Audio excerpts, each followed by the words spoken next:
Tonight on the Goblin's Corner. The bad guy gets away. That's how we roll. That's how we roll. That's how we roll. That's how we roll. That's how we roll. That's how we roll. That's how we roll. That's how we roll. That's how we roll. That's how we roll. That's how we roll. Welcome to the Goblin's Corner. My name is Eric. And I'm Matt. And tonight, The bad guy gets away, man. exactly. Off into the sunset. Now, we do a lot of different episodes about a lot of different things, but villains is one that I personally enjoy, Sure. and you personally enjoy. Yeah. And so we figured tonight this would be an excellent opportunity to teach you guys about awesome ways to have a reoccurring villain in a storyline.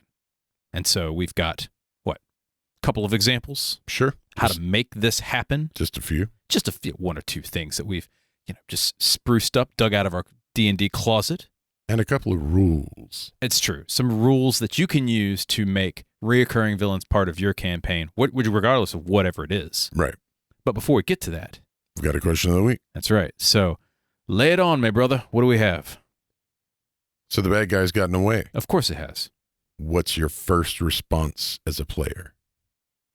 To curse wildly and kick the nearest thing.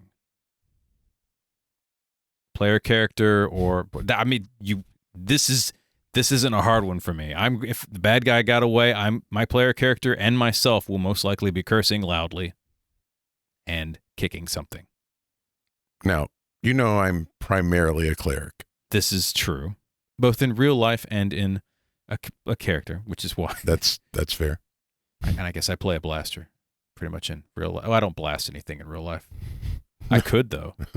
It's true. It's a good thing I don't. It's also true. Although traffic would be way different if I could cast Fireball, let me tell you. Speaking of which, Or Urban Renewal. my response is To blast something? 100%. I'm 100% going to AoE where that bastard was standing, just in case. Oh, Just in case he or she, they is invisible or sneaking about, Yes. slowly teleporting Flame or strike. fading it. Yeah, Yeah. absolutely. You should. You should flame strike something like that. I love that. Orbital lasers, something. Depends on the game, but So your outburst is not necessarily an explicative, but more of it's not a personal outburst. it's a somatic, verbal, and material component. Yes. Do you cast Flame Strike, or perhaps you like to curse? Write to us, info@goblinscorner.com, or you can reach me, Eric@goblinscorner.com, or, Me, Matt at goblinscorner.com. and of course, you may find us on all the things, Indeed. like Twitter. Mostly Twitter. Mostly Twitter, yeah, because we're lazy. We don't touch the rest of the stuff. Not always. All right, so let's talk a little bit about reoccurring villains in your campaign. All right. Well, the first question you have to ask yourself is... Most important question. Right. Why should the bad guy get away? Why should the bad guy get away? We've got a couple of reasons why. Firstly, it's emotional buy-in. So what do we mean by emotional buy-in? Couple of examples. It gives the player characters something to dig in. An emotional investment into your story, emotional investment into the NPCs or the bad guy, more specifically. Yeah. But an emotional investment into maybe giving them a driving need to go and do something, like murder the bad guy.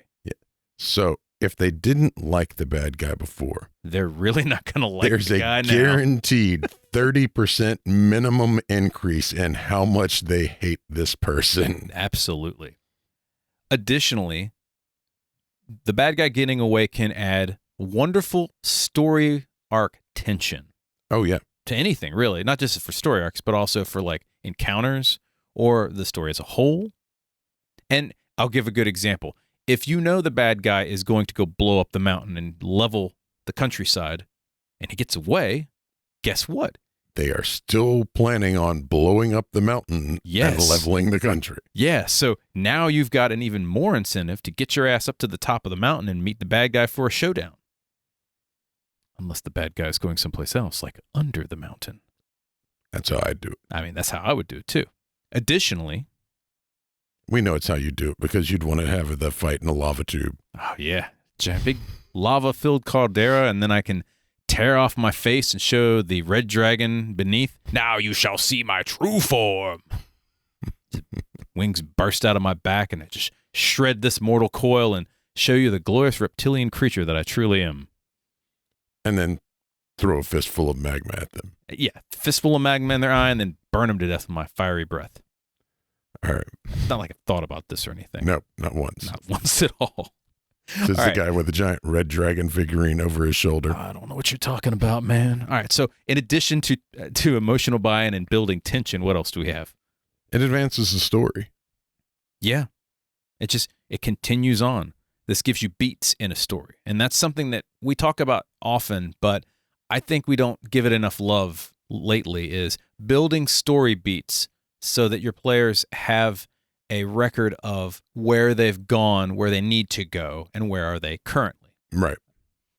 And finally, it's just fun. Yeah. It's just fun. Guys, it's fun to make reoccurring villains and piss off your players. It's fun to be a player with a reoccurring villain because there's nothing better when you finally catch the reoccurring villain and flame strike him. Yes. And the other side of that is some of the most fun back and forth you can have is a villain that hates the PCs as much as the PCs hate the villain. Oh, maybe the PCs are reoccurring villains for the NPC. Sure. If all I'm trying to do is blow up this mountain to destroy the countryside, and these hapless sons of bitches just keep rolling up and destroying my plans, I hate them. Or even like, what if we're going a little meta here, but like, what if your player characters are reoccurring villains for the NPC? So you're a humble cabbage seller, your cabbage wagon, just rolling through all of the town. Yeah. And these kids wreck your cabbage truck on the regular. Here you are trying to get a hold of the authorities, but you can't because all the earthbenders don't care about your rotten cabbages. What are you going to do about that? See, now you've got what, 4 or 5 reoccurring villains and a damn flying buffalo. And that's how it is. It bees that way. It bees that way. Speaking of bees, let's talk about the big bees or the big bads.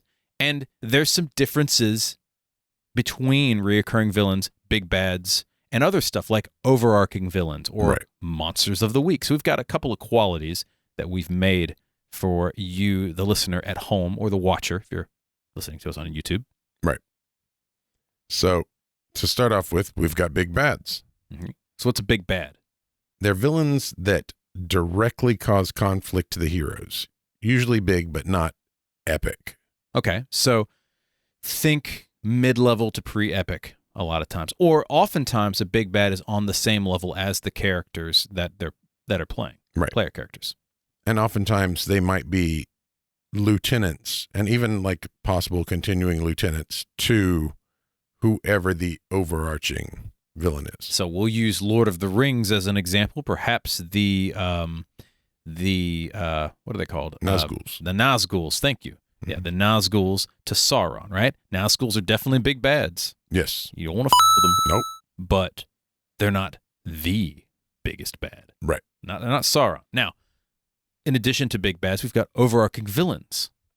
That's your Sauron. That's Sauron. Yeah, right. Straight up. So overarching villains can be a reoccurring villain as well, but they don't have to be. And overarching villains are often on that epic scale, whereas big bads necessarily aren't. Right. For overarching villains, the sense of them should be reoccurring. So not necessarily an encounter, but the presence. Right. So you've defeated a big bad, say, we'll use like a mob boss, right? You've defeated the gangsters and the mob boss. They whipped out all their cyberware, started, guns blazing, but you managed to urban renewal the whole place. And you're sitting in the smoking wreckage and you see that shadowy figure escape. That's the big bad, right? Or maybe that's the overarching villain, and he just laughs and sends some more thugs at your way and you have to fight your way out. Throw a power ball, tell your decker to duck or whatnot. And for the purposes of a D&D Pathfinder type campaign, right? Mm-hmm. You defeat a cult of Snurf Garble. Yeah. And we for those listening at home, I want a monster, whatever it is visually in your head that a Snurf Garble is. Sure. Yeah. It's a demon. Yeah. Of course it is. So Snurf, It's pink. It's pink and fuzzy. A Snurf Garble, it has to be. I believe you. I kind of see something like. Now, I didn't watch a lot of Sesame Street as a kid. Actually, I didn't watch any Sesame Street as a kid, but Sure. I have kids now that watch Sesame Street. What is the thing with the long nose? We're getting off topic. It's here. true. Yeah. So anyway, Snurf Garble, like Yeah. I was trying to say. Build us a Snurf Garble. I want to draw that, build it, send it to us. We'll stick it on the show. All right. Okay.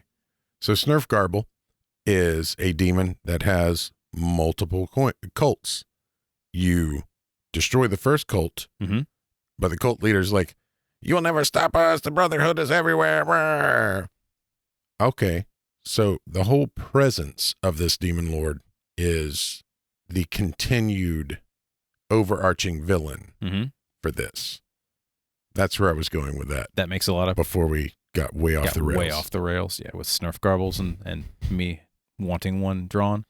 So big bads and overarching villains can be reoccurring. They don't have to be. You can just have a straight up reoccurring villain. Yeah. Or you can give them different qualities. Now, in addition to that, you've come up with a third qualification for the reoccurring villain. I love it. It's so awful. This is great, and honestly, the way we play, this totally makes sense. The reoccurring social villain. And what do you mean by that? It's a villain that recurs, but you don't feel murder is the appropriate answer. And in some cases, it absolutely is not the appropriate answer. Mhm. But let's say you've got your characters start off in their hometown, and there's a shopkeeper there that hates adventurers. Hates every single adventure rolls in. His son was killed by adventurers accidentally in this horrible, horrible polymorph accident. Sure. A shitty mayor. Oh, we love those kinds. Those kinds of yeah. And what are you going to do? If you kill the mayor, then you're going to jail. Sure. So you have to use some finesse. If you bring out your bard, make them diplomats. Oust him. Yeah, do something. And of course, the one that we hate the most, everybody, the nobleman's son. Yes. We hate the nobleman's son. Snotty little somebody. Even the paladin, the just lawful good paladin hates the nobleman's son. Just got to choke the life out of him. Just yeah, and he's got a lawful good god. He still wants to choke the life out of the nobleman's son. So these are some great examples of a social villain. How do you handle reoccurring villains when you can't directly fight them? You destroy their reputation. Yeah, you beat them at their own game. And finally, we have what are not we consider reoccurring villains, which we call monsters of the week. Yeah. And this can also be NPCs of the week too, but Sure. And these are recurring events yes. versus reoccurring individuals. You could run into a pack of brigands every week for a brigand king, right? The brigand king is out there in the world somewhere. And until you go deal with him, every week you're going to deal with a pack of his brigands. Every time. But that's more of an encounter and not necessarily like villains that reoccur. Right. So it's not purposeful. It's just there because of more of like environment or a consequence of if that was true, what else is true. Right. You haven't gone and dealt with this, and therefore it still exists. Yeah. So those are the various reoccurring villain types and some that aren't. Now, we've got our reoccurring villain idea in our head. We maybe make an overarching villain, or we make just a straight up big bad that we want to reoccur. How do we make a reoccurring villain? We've got some rules for you. Just Yes. a couple, but I consider these to be variously good rules. I think so. So the first thing you have to have is you have to set parameters. Okay. So what do you mean by saying setting parameters? So you need to know when the bad guy should get away and if they should even get away. So this is a very important thing to consider because sometimes the players will startle you or surprise you or just straight up outthink you as a storyteller. Sure. And honestly, I reward players for creative and inventive uses to mess me up, stump me. Great. That's awesome. You get extra XP for that. Right. And if you've got a reoccurring villain in mind, you're going to have to, as they say in the improv business, kill your baby. Yeah. Take that idea, stick it in a box, save it for later. Put it on a different NPC. Now, let's say that you've decided that the bad guy should get away. Okay. Now we're looking at what we call if-then statements. So you need to have a set parameter, as we mentioned before, but what is that criteria for when the bad guy gets away? So if they don't meet the specific criteria, then there's no point for that bad guy to make an exit. And we had, was it the alarm spell example? Sure. So if you're the bad guy and you're in your inner sanctum and the heroes have murdered their way through all of your minions, Mm-hmm. the second your alarm spell for your inner sanctum goes off, You're bouncing. throw them. Yep. Yeah. Bye-bye now. Drop the mic, peace. And you go through the secret door or whatnot, and then you're gone. Yeah. However, if the player characters did not trip the alarm spell, maybe they've got a wizard who detected magic early, or a thief who happened to be able to deactivate the trap because it was maybe a magical trap of some sort. Maybe they came through the wall. Then you're still chilling, stuck in your royal bath. Yeah. Or whatever you're doing dastardly things, whatever those big bad things happen to be, right? And so he doesn't get away, or maybe he still does get away, but he has to get away in a different way, and there's the potential to not get away. You're just sitting in your inner sanctum plotting how to substitute raisins for all the chocolate chip cookies in the world. Yeah, well, that is a dastardly thing indeed. So all of this basically says plan for contingencies for your NPC, regardless of what happened, whether it's an overarching villain, a big bad, or whatnot, right? Or even just, like I said, a social reoccurring villain. These contingencies can be simple, or they can be elegant. They can be elaborate. Yes. Rube Goldbergian. Yeah. And I would say a good rule of thumb is base the complexity off the intelligence of the creature you're emulating. Absolutely. And I'll give an example of that. So let's say you've got just standard enforcer, right? Like a lieutenant. He's going to have some simple contingencies, probably. I'm going to run out the back door, bar it, and take off. I'm going to tell my underlings to go fight. I'm going to spray and pray, drop a grenade, bounce, right? Yeah. And that's it. Get in the getaway vehicle and, you'll never get me alive, coppers, and drive off. Yeah. Now, if you have a mind flayer or some kind of brilliant creature, then you might have wheels within wheels of things, because this happens the following thing. And then the eclipse of the sun, carry the pi r squared, and so forth. And so they might find various sinister levels of either other underlings, other big bads, even other overarching villains that can be reoccurring within that wheel of the reoccurring villain. You can get very Inception level with that. Sure. And you should.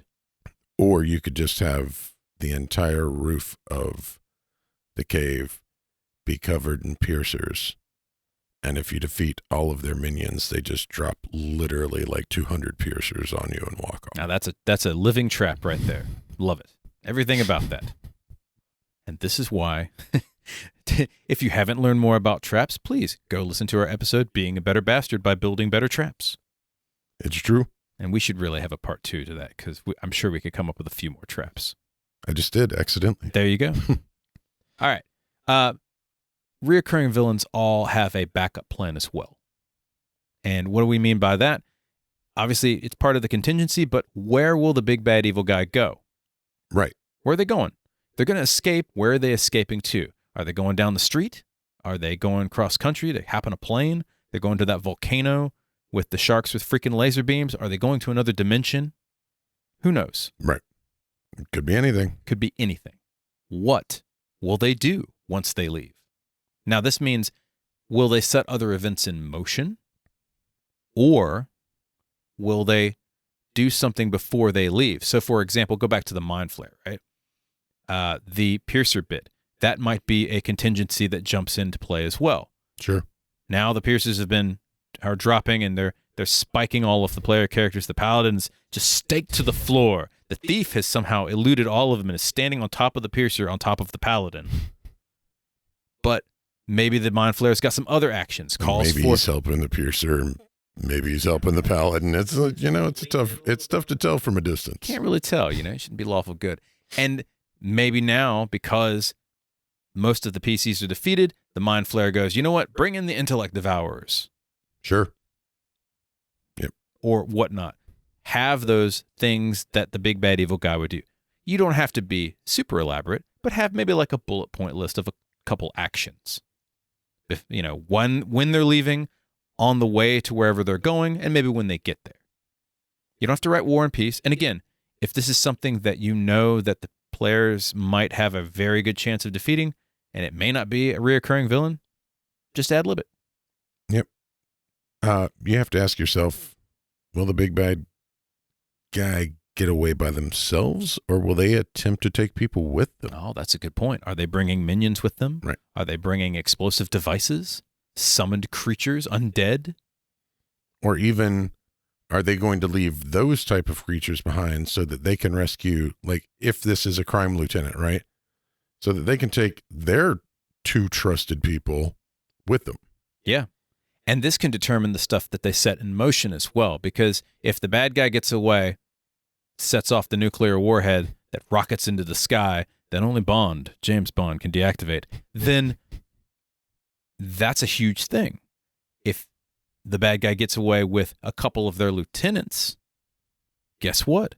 That might happen even faster. So you may have had like a week to catch up. Now you only have a couple days. Right. And so that changes it significantly in terms of story and honestly just kind of leaning on the players in terms for like emotional response. So there's a lot of things to consider when you do this.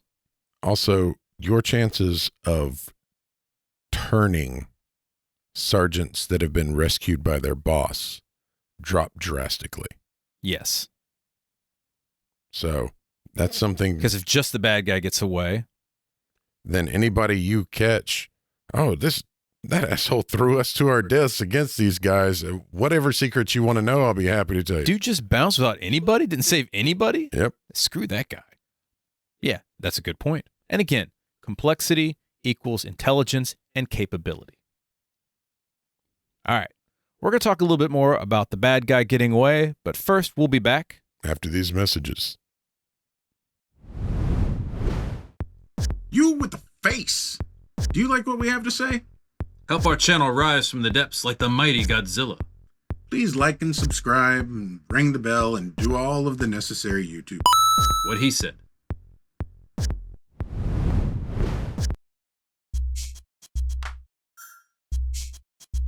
This is a commercial break.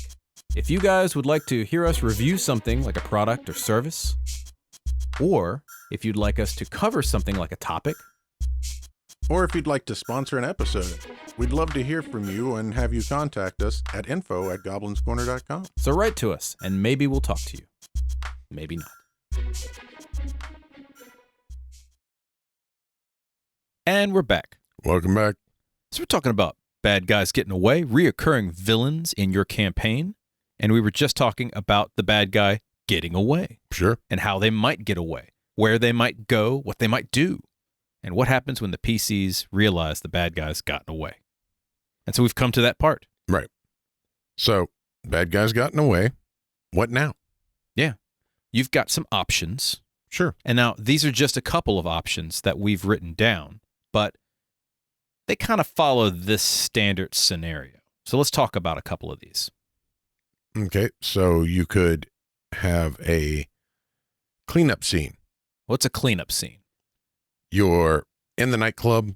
You got to mop up the rest of the bad guys, like search for clues as to where he may have gone, or try and convince the bad guys to give you information by whatever means you choose. Sure. So, or you've just defeated the lich. The lich bounces, leaves the minions behind to kind of soften you up. Hopefully, the lich is gone, teleported away. But now you got to clean up all the rest of the undead. Got to fight them. And Sure. of course, cleanup also involves sifting through the bodies for loot. Yes. Because that's important Absolutely. all the time.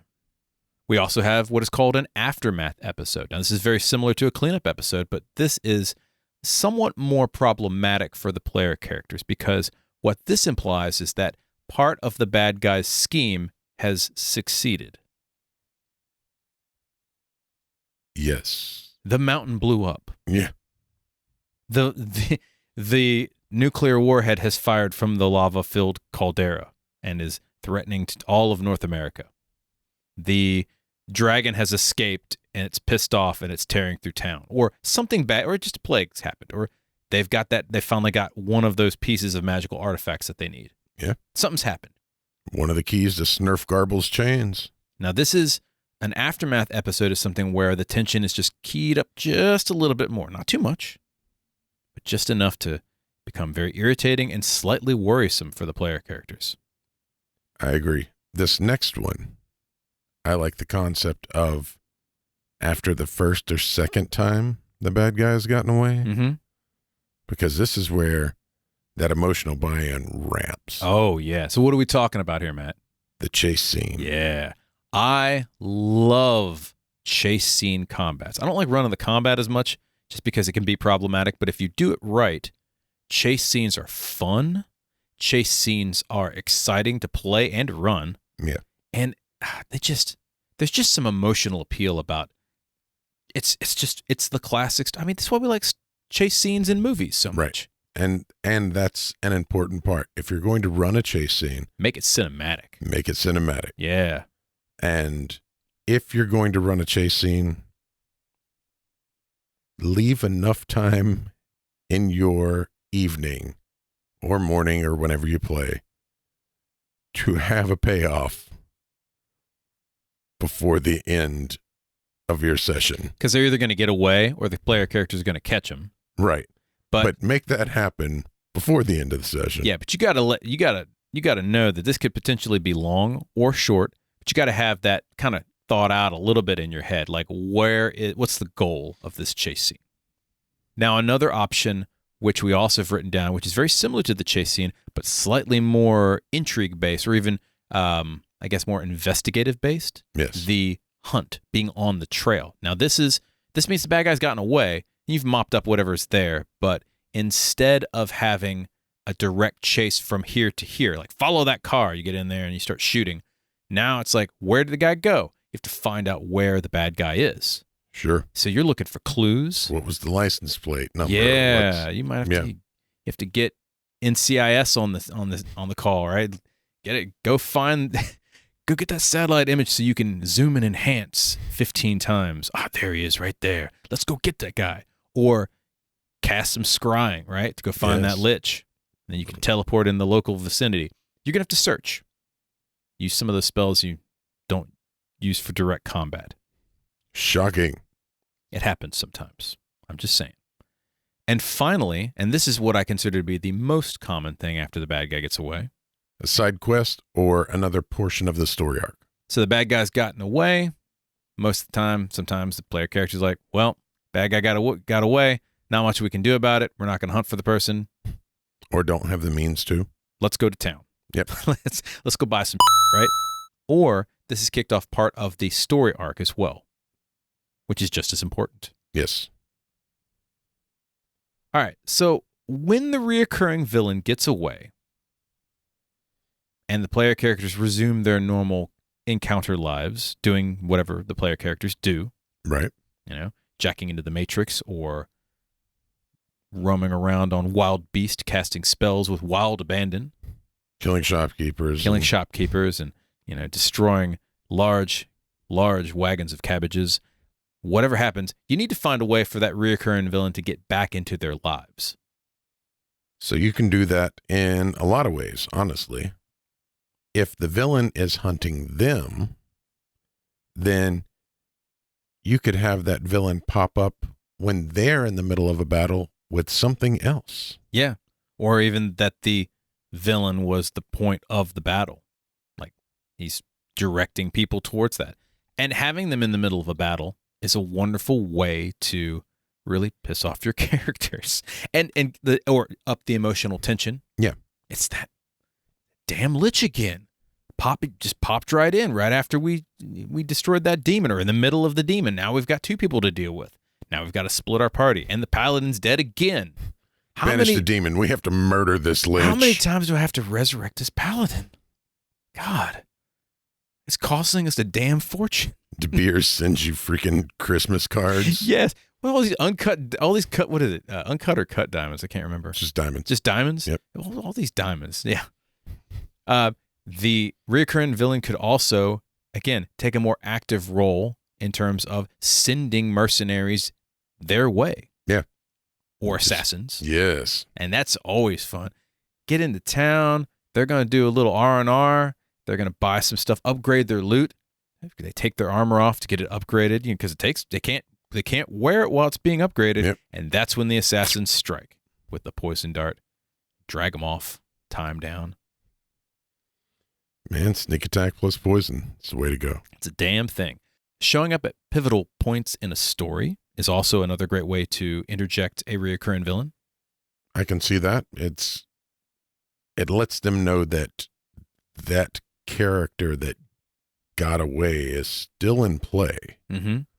And I think the first time an NPC gets away, like you said, right? Oh, criminal guy got away. It happens sometimes. Happens, big C'est war. la vie. Yeah. Until they show back up. And then they're like, wait a minute. And then the second time they get away, now it's an irritation. The third time they get away, something's up. And now you're pissed. And if they get away a 4th time, it better be a damn good reason for it. Yes. 4 is definitely the top limit for me, I think. I know. Well, that's when you start slinging flame strike and I start cursing. Being responsible for specific events or evil acts is another great way that you can bring a reoccurring villain into your game, back into the game. And of course, the simple knowledge that they're still doing evil acts, whatever the hell they happen to be doing. Man, got to get Snurf Garble out of those chains. You just drop those hints very subtly, or depending upon your players, drop those hints like a lead brick on their head that this person is still trying to summon the Dark Lord. Yes. Again. Yeah. Still doing it. It's hasn't stopped. You just showed up again. You let him get away again. He's still doing it. Some players you can bread crumb, others you have to bread loaf. Can't beat him over the head with a big piece of French bread.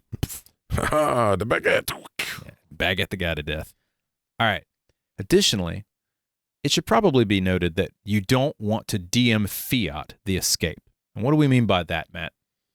Okay, so basically, unless there's a clear explanation that the PCs can either see or already know, Mm-hmm. if they have blocked off escape routes, then he should be trapped or she should be trapped. But if your PCs know that they work for a giant demon and they almost kill him and a demon hand reaches out of a portal and just drags them away, Then that makes sense. that makes sense. So what we're talking about is 2 things. Play in the realm of possibility. Right. So is it realistic with the setting? And play in the realm of probability. Is it probable for that character? So if it's possible to have a teleport scroll, that's one thing. Is it probable for a level 1 lieutenant to have a teleport scroll? Not so much. No. Is it probable for a level 15 mob boss or arch wizard? Yes. Absolutely. Probably Sure. have spell memmed, right? I was going to say, or the arch wizard just casts it. If you don't have teleport memmed, it's a 15th level wizard, you're doing it wrong. And the other thing is if you know the person you're after is extremely wealthy, then that also counteracts the probability rule, right? Yeah. So have a reason for them getting away. Don't be the character that runs 90 miles an hour and cartoon exits. Or he just got away. Well, how did he get away? He just got away. That just pisses off the players.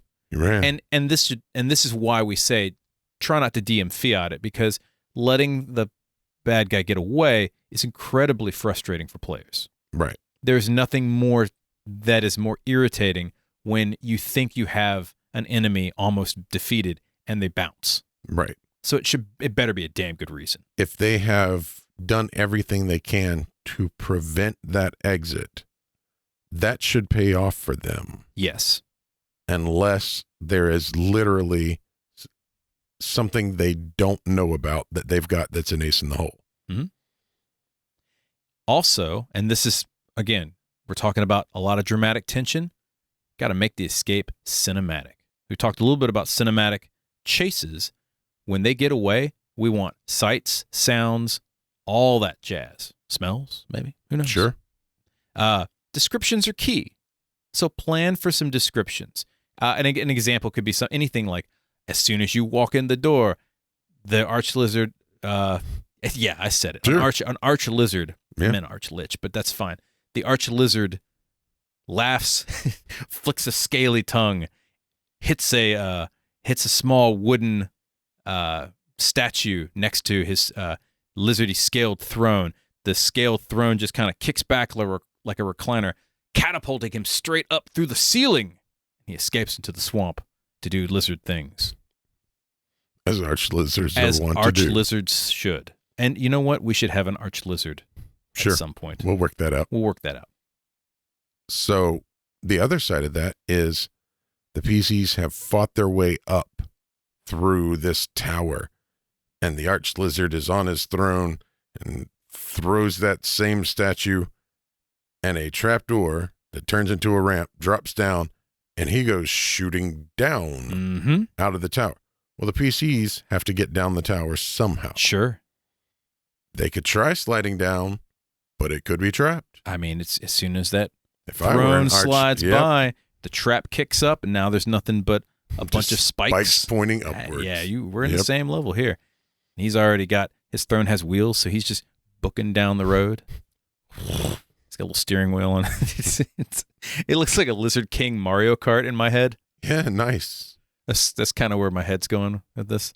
Yeah, so what we're saying is play up, use all your DM tricks, be descriptive, have fun with it. This is a fun thing to describe. This is an irritating thing for people to play, but if it's fun or funny or interesting, then it'll make it more dramatic and more interesting for them as well.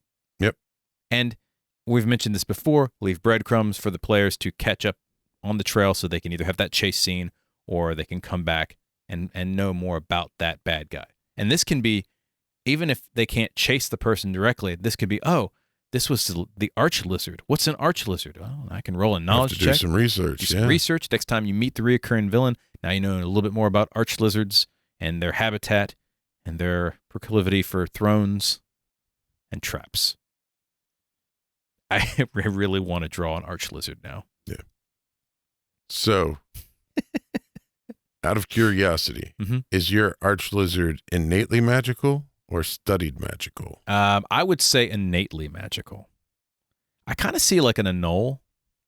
Okay, yeah. You know what I mean? Like Yeah, kind no, of like I was- an anole. Like he's got the big, with the snout, kind of just chilling on a recliner, like this. Mm-hmm. And that's really all I got. But it's. Oh, but I'm see, going to for build me, on he's this. definitely got the neck frill, Oh yeah, there's a frill. and he's got, Big head ridges. yeah.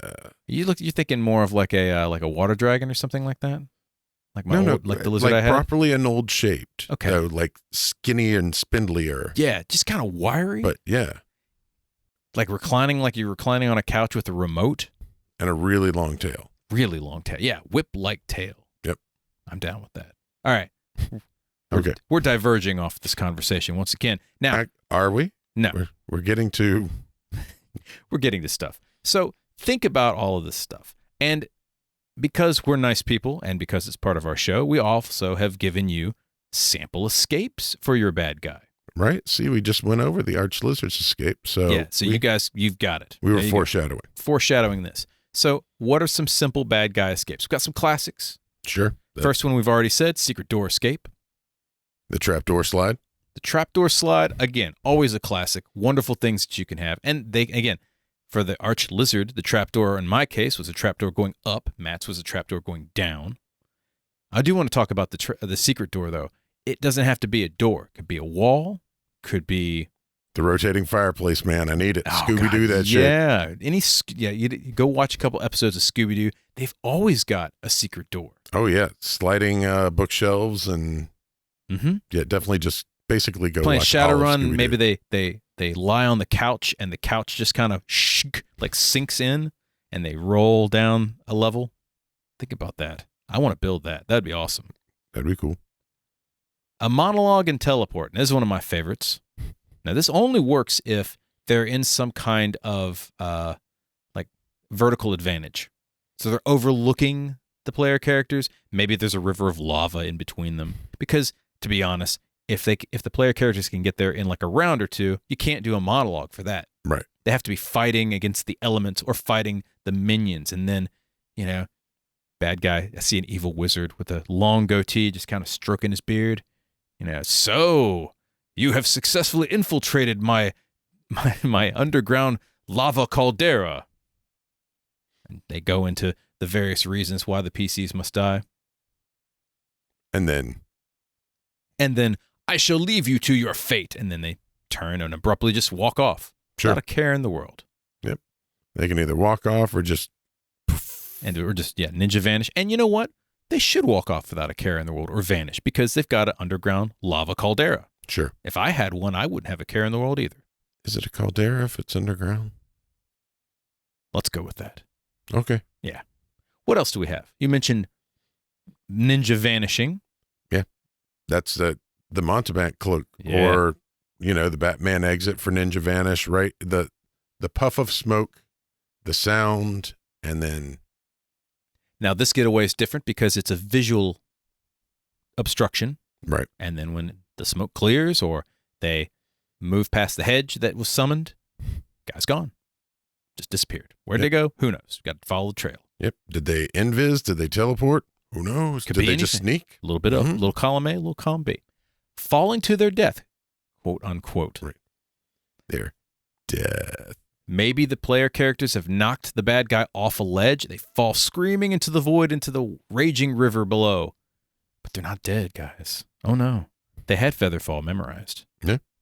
They just didn't use it until they got right above the water. So that you thought they were dead. Yep. Jacking out of the Matrix. That's always a fun one. Yeah. Oh, we've got you trapped now. Laser feelings 4300. Yeah, they're just like slowly decompress bit by bit. Or it does the like turning off the really old TVs where it goes down to the little black dot and then like the old vacuum tube monitors and stuff. Yeah, that'd be cool. The minion battle in Fade. Now this is a different one. This is much like the monologue, but instead of having a monologue, they just sick all the minions and then they just kind of fade into the violence. Destroy them, my children. Mm-hmm. Now it's even more fun, and if you're a savvy DM, you will have the big bad evil guy look exactly like the minions and then put the helmet on so that you can't tell the difference and then shuffle around in the minions and then some of them will get away. Sure. Cast mirror image on top of that. Oh, yeah. Absolutely. They all cast mirror image and it's nothing. It's got a whole damn army of mirrors. All right. The explosive exit.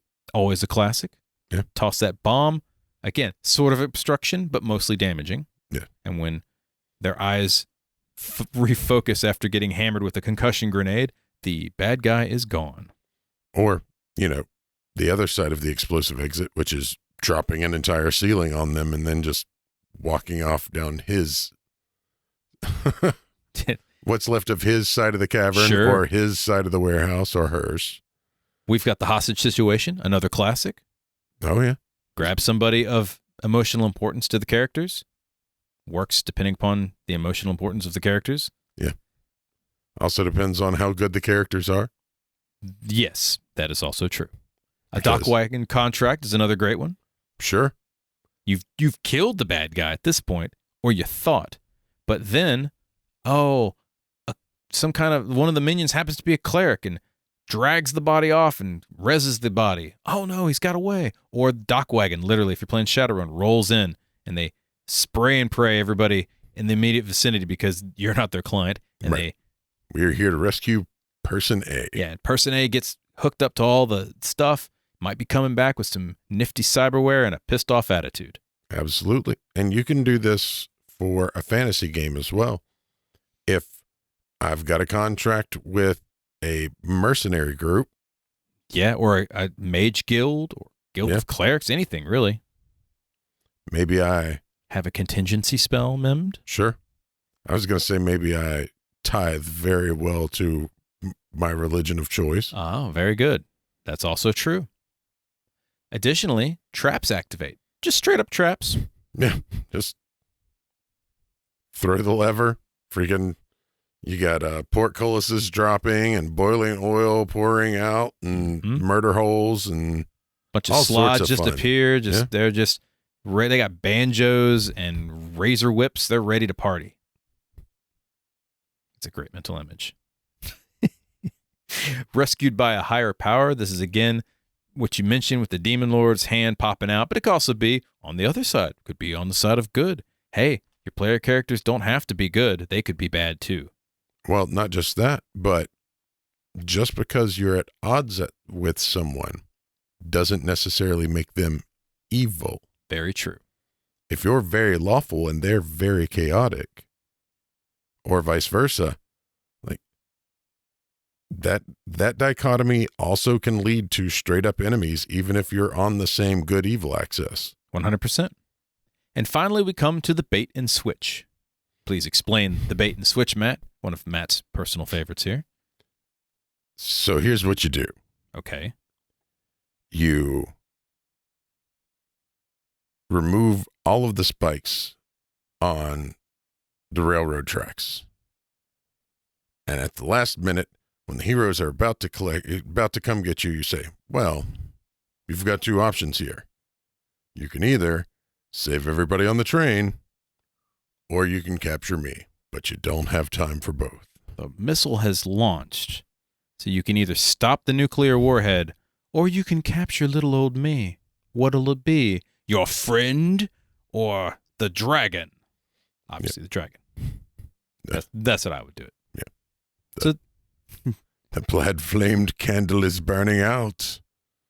Soon my master will arrive. What will you do? So there you have it. Several methods to create bad guys getting away, reoccurring villains, as well as some fun ideas that you can use in your next game session to make a fun reoccurring villain. Sure. Did we miss something? Write to us. info@goblinscorner.com, or you can reach me, Eric, at goblinscorner.com, or me, Matt, at goblinscorner.com. We're on all of the things. We're on Twitter, Facebook, Pinterest, YouTube, and Twitch as Goblin's Corner, as well as Instagram as The Goblin's Corner. Do you like our show? Subscribe to the podcast on your favorite player, YouTube, or Twitch. Click the 5 stars and give us a review on iTunes, YouTube, or Podchaser.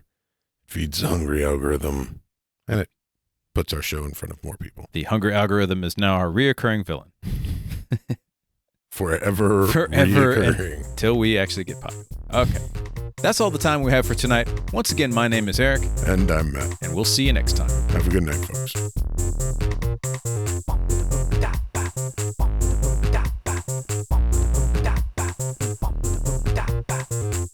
The Goblin's Corner is written and produced by Eric Holden and Matt Staples. Show song by the mighty D20. Don't we love that guy? Sure.